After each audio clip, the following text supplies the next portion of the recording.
Le décrochage scolaire, il faut bien expliquer ce que c'est. C'est avoir 20 demi-jours d'absence injustifiés.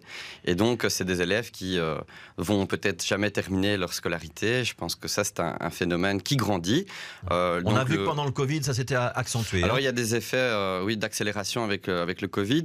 Moi, ce qui ici m'interpelle, c'est le taux d'absentéisme. C'est en fait le signal d'alerte par rapport à ce taux de décrochage, puisque on commence par être absent, puis à un moment, on est complètement en décrochage. L'absentéisme va augmenter, ici plus de 56% déjà dans le secondaire. Et alors, il y a tous ceux qui passent en dessous des radars. C'est par exemple ces élèves qui sont sur certificat médical, qui sont absents pour cause de maladie. Et on sait que la santé mentale, on en a parlé pendant la crise Covid, mais ici encore, la santé mentale, elle a un enjeu.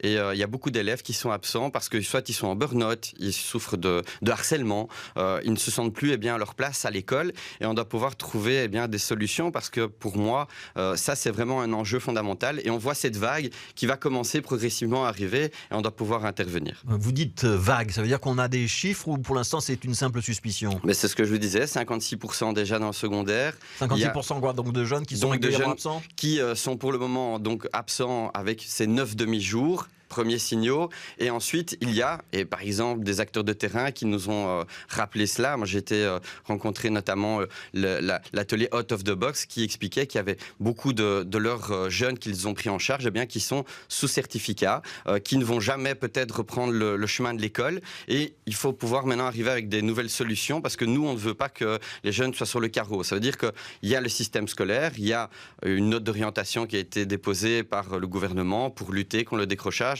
Mais on pense que c'est pas suffisant. Il faut arriver avec des nouvelles solutions. Et nous, on en a fait notamment sur l'inclusion par le sport, le travail en équipe. Donc ça, c'est une proposition que vous déposez au nom des parlementaires Défi. Je rappelle que vous êtes dans l'opposition au niveau de la fédération Wallonie-Bruxelles, dans la majorité à Bruxelles, mais dans l'opposition à la fédération, ce qu'on appelait autrefois la communauté. C'est quoi ce plan de raccrochage par le sport, en quelque sorte? Le sport, ça permet parfois d'évacuer des tensions, pouvoir avoir un travail sur soi-même, parce que ce qui compte, c'est de redonner confiance aux jeunes.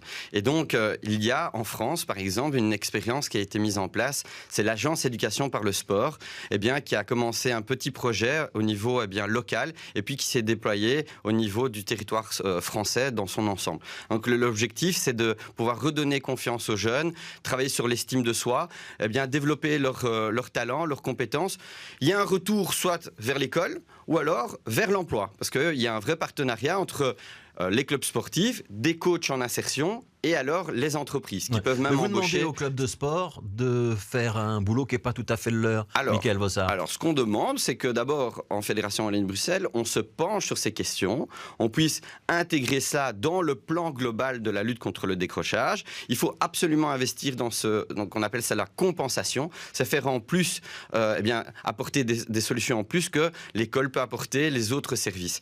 Et donc, les coachs en insertion, les clubs sportifs et les entreprises peuvent travailler ensemble, mais l'objectif avant tout, c'est d'avoir un vrai débat sur comment on peut implémenter ce type d'initiative dans notre système en Fédération Wallonie-Bruxelles.